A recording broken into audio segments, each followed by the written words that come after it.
crítica ao capital. Por quê? Porque a mercadoria é a célula genuína. Essa questão não é uma visão da ideia que se absolutiza. Da visão hegeliana da dialética, de que ela por si só gere o processo. É o contrário que o Marx faz. O Marx puxa, elabora, abstrai isso, claro, mas pega o exemplo concreto e a partir daí constrói o corpo filosófico, político, econômico do que ele quer expor. Então, ele chama a atenção que isso aí poderia parecer, a princípio, uma coisa arbitrária, uma construção a priori, etc. Tal. No entanto, é a construção que parte do concreto, que parte da mercadoria, que analisa o problema do valor de uso, do valor de troca, e a partir daí do trabalho, da apreciação sobre o trabalho, e a partir do problema do trabalho, do problema do valor, do dinheiro, ele vai construindo uma crítica a essas categorias. A todas essas categorias que eu citei. A nossa leitura do marxismo não partia da opinião de que essas categorias eram criticáveis. Essas categorias são ontológicas. E se são ontológicas, você constrói o conhecimento a partir do não questionamento delas. Esse questionamento não tem como se sustentar. Então, essa interpretação do capital, da diferença com o Hegel, do problema das categorias, portanto, fundantes do capitalismo, é decisivo para compreender o Marx. E eu comecei a entender porque eu li o primeiro capítulo, não foi uma, duas, nem três vezes, e eu não conseguia entender isso. Eu só consegui entender quando caiu a ficha. Ou seja, isso aqui é uma crítica às categorias, e não uma afirmação positivista ou positiva das categorias fundantes do capitalismo. A partir daí, desenhou claro o problema do valor e, portanto, a crítica ao trabalho. Bom, onde é que eu estou? Páginas 54, 55. Eu estou citando aqui alguns pontos para relatar isso. Por isso, Hegel caiu na ilusão de conceber o real como resultado do pensamento, que sintetiza em si, aprofunda-se em si e movimenta-se a partir de si mesmo. Enquanto o método de ascender do abstrato ao concreto é somente um modo de pensamento de apropriar-se do concreto, de reproduzi-lo como um concreto mental, mas de forma alguma é um processo de gênese do próprio concreto.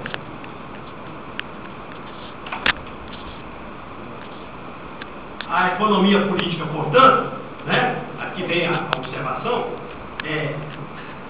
e ele conclui, o método da economia política está errado. Portanto, ele te convenceu da necessidade de fazer, então, de desenvolver uma concepção teórica crítica à economia política. E ele diz, o concreto é concreto porque é a síntese de múltiplas determinações, portanto, unidade na diversidade. Se apoia no Hegel e supera Hegel. Vai além dele. E eu quero confessar para vocês, não sei se vocês passaram por essa dificuldade, mas eu passei por essa dificuldade, eu não consegui entender isso, compreender isso. E de repente a gente estava diante de um conceito, de uma conceituação que era fundamental para entender a obra toda. Bom, 55, já estou aqui, vou na 243, estou saltando aqui no livro. Tem uma passagem na 243 que valeria a pena ler como todo, mas também o tempo não vai permitir. Mas ele chama a atenção no ponto, é o segundo parágrafo da página 243, ele diz textualmente: o valor aparece como sujeito. O que é o valor? Ele aparece como sujeito, ou seja, se ele aparece como sujeito, o sujeito não é o sujeito, é o valor. Mas o valor é uma abstração. Como é que uma abstração é sujeito? Eu repito, o valor aparece como sujeito. Ele está narrando aqui um problema do capital, da relação do dinheiro com o capital, que são os dois tópicos dos números. Um estudo inicial sobre o dinheiro que ele complementa e fortemente no capital e na contribuição.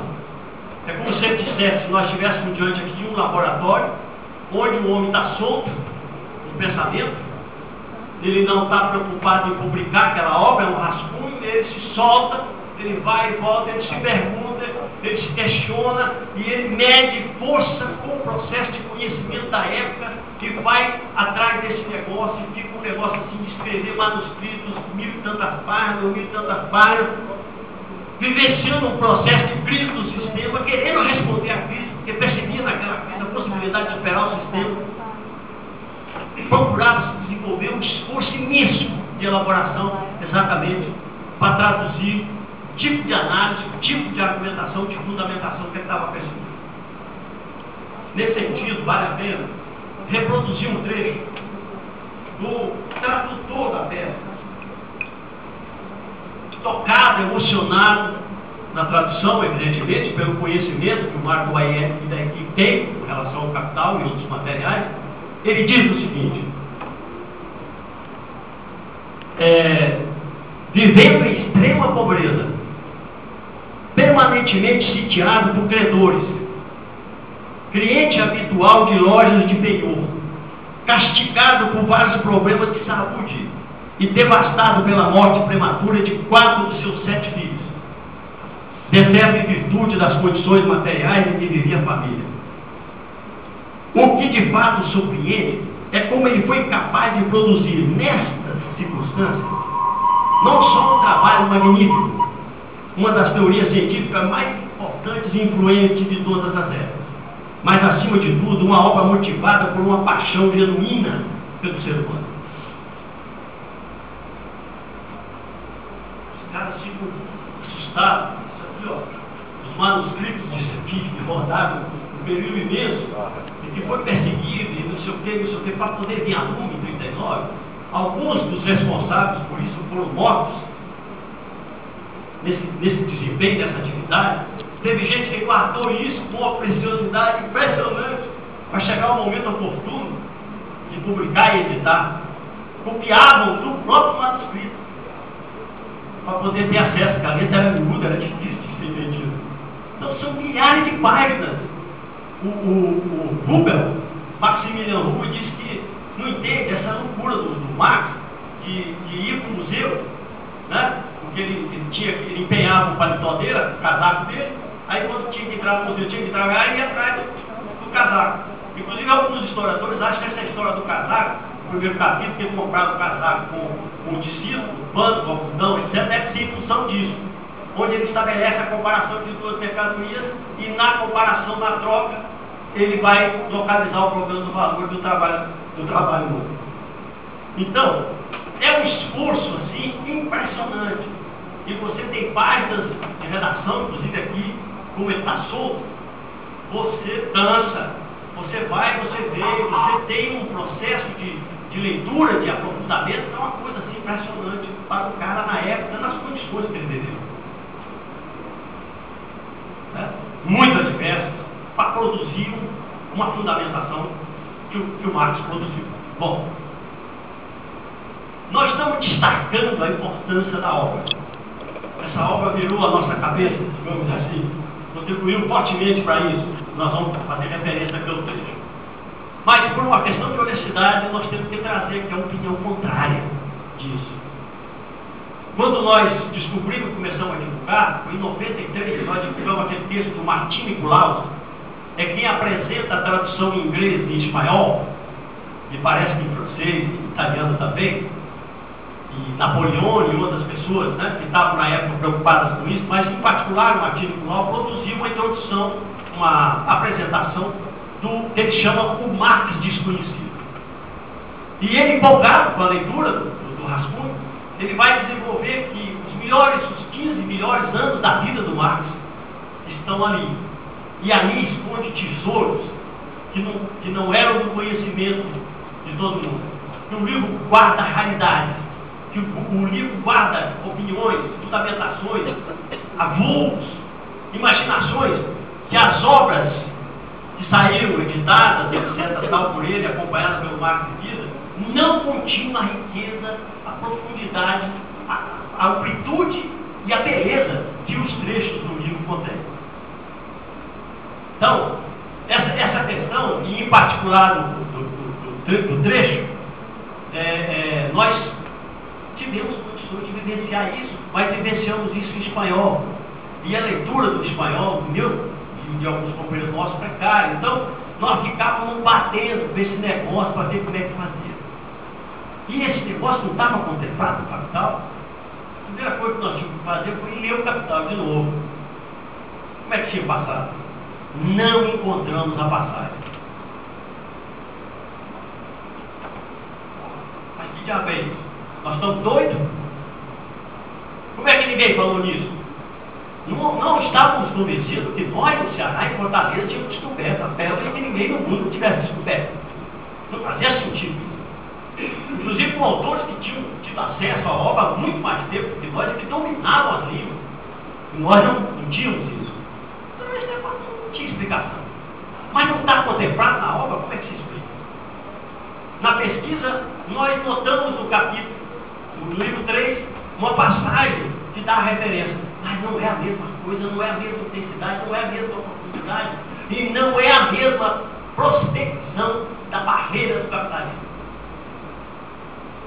Bom, nós vamos apresentar um trecho, presta atenção de vocês, é um historiador renomado, tem uma fundamentação importante na história do Brasil, tem um livro publicado sobre o problema do escravagismo, Jacob Moreno.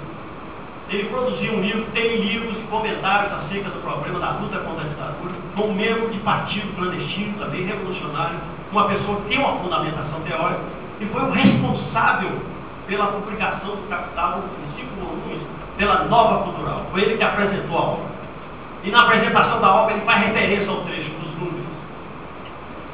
E a gente teve em São Paulo, comentando essa questão e tal, e houve um comentário na reunião do bate-papo, que estava presente outras pessoas, e o pessoal notando meu entusiasmo pela obra, aquela coisa toda, e dizia para mim o seguinte: Jorge, você está construindo um prédio, você não usa o andaime? Evidente. Mas quando você constrói o prédio, você não tira o andaime? Sem dúvida. O prédio é o capital. O andaime são os núcleos. Você está dando mais importância ao andaime do que ao prédio. Aí eu, professores, o andaime tem coisa que o prédio não tem. O andaime está querendo outro prédio. Você está doido. Você está maluco. E de uma certa forma, em 99, eu considero uma resposta aos anseios nossos da época. Passamos a informação do Moreira. Vamos lá. Não, ele acabou puxando o Rodósio.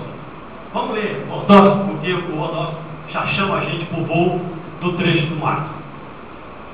Porém, nos Glundris, Romano Rodósio publicou um livro que fez história, Gênese e Estrutura de O Capital do Marx. Uma obra pioneira, profunda, onde ele se apaga enquanto autor e ressalta o Marx. Uma obra fantástica, belíssima, profunda, que vai pegando a partir dos frutos a explicação histórica, econômica, uma beleza do livro. Grosso, ditado no Brasil já em português pela Contraponto. Nós lançamos esse livro aqui uns tempos atrás. Vamos lá. Porém, há nos frutos ideias sobre a maquinaria que estão ausentes do capital. Ideias que, embora escritas há mais de um século, tiram o fôlego ao serem lidas hoje, pois apresentam uma das visões mais audaciosas produzidas pelo espírito humano. Mas a troca do trabalho vivo pelo trabalho objetivado é o cabeçote do texto que nós nos agarramos, né? Que eu estou falando aqui. A manifestação do trabalho social sobre a forma antagônica do capital e do trabalho é o último desenvolvimento da relação do valor e da produção baseada no valor. Bom, esse trecho nos chama para uma compreensão, portanto, crítica do valor. O valor não é um regulador econômico. Estabelece uma contradição, logo aí, entre valor e trabalho, porque a manifestação do trabalho sob a forma antagônica do capital é o último desenvolvimento do valor. O valor é a expressão do trabalho, não é o trabalho. A substância do valor é o trabalho. O dinheiro é uma expressão do valor. O valor é uma coisa abstrata. Se é uma relação última, e se é o trabalho, a substância, não está em jogo só o valor, está o trabalho. E o Goreve contesta essa primeira intervenção nossa com relação ao texto. Vamos ao Goreve, Robson. Não.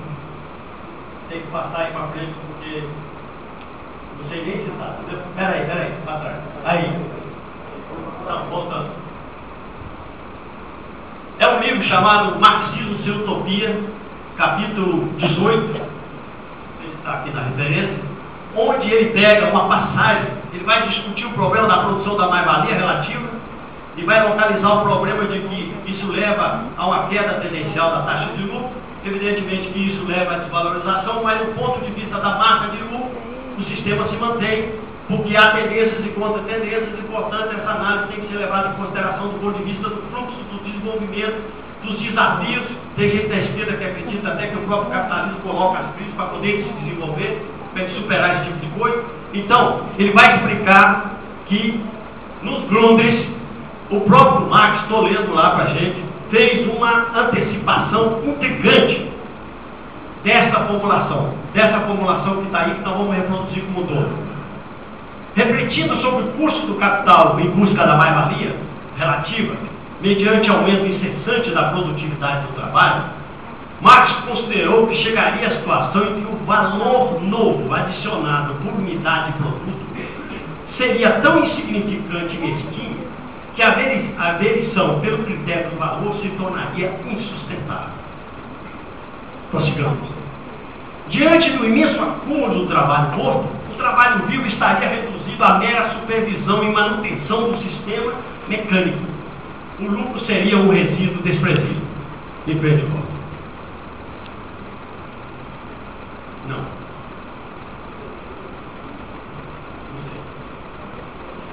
Não, esse é dos grupos. Bom, situação dessa ordem foi imaginada por Heinrich Grossman, não sei se a pronúncia está correta, um modelo matemático segundo o qual, após 35 ciclos, a taxa de lucro cairia a tal ponto que tornaria inviável a acumulação do capital e impediria, por conseguinte, o prolongamento da existência do capitalismo. O número tem uma notinha no cada página, que deve aparecer no final aí do texto. Marx evitou levar a especulação a esse extremo, apesar de justificado do ponto de vista estritamente lógico. Afinal, pretendia, por sua obra, fundamentar a necessidade da Revolução Comunista. Por isso, repudiava a acomodação passiva aos processos objetivos e espontâneos. Certamente considerava que, antes que a economia capitalista se aproximasse da taxa zero de juros, o sistema se tornaria tão intolerável que seria posto abaixo.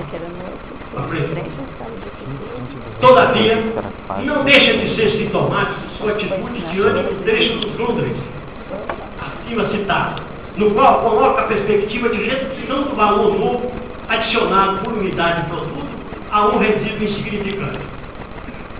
Todas as ideias, desenvolvimentos discutíveis e argumentos históricos factuais contidos nos Grundrisse foram reelaborados e reaproveitados em O Capital, exceto precisamente a ideia contida no trecho ao qual me referi.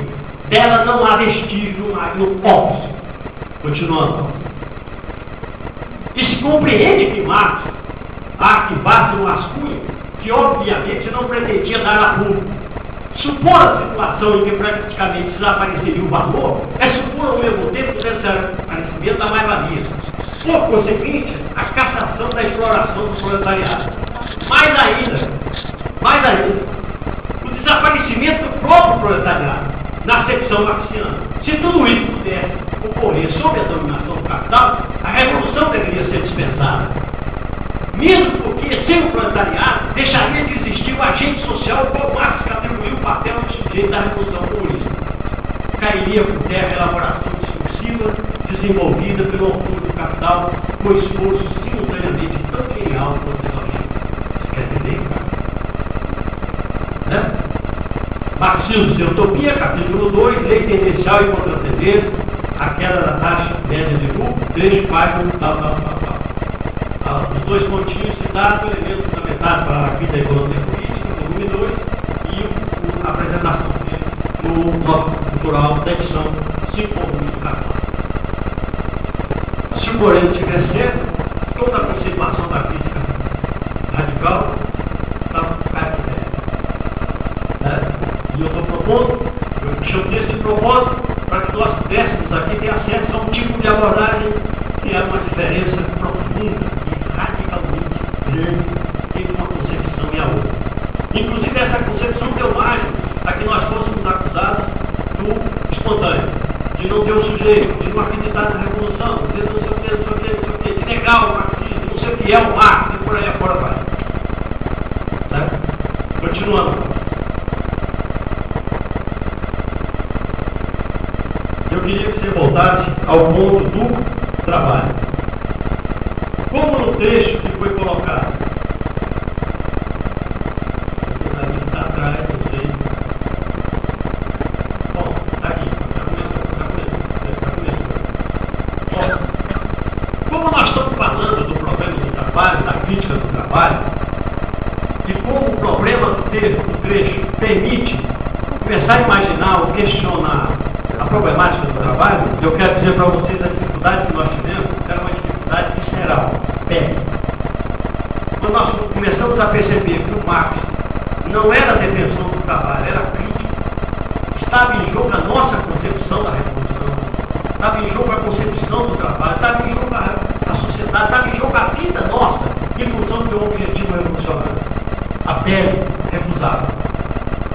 A gente queria ler uma coisa diferente da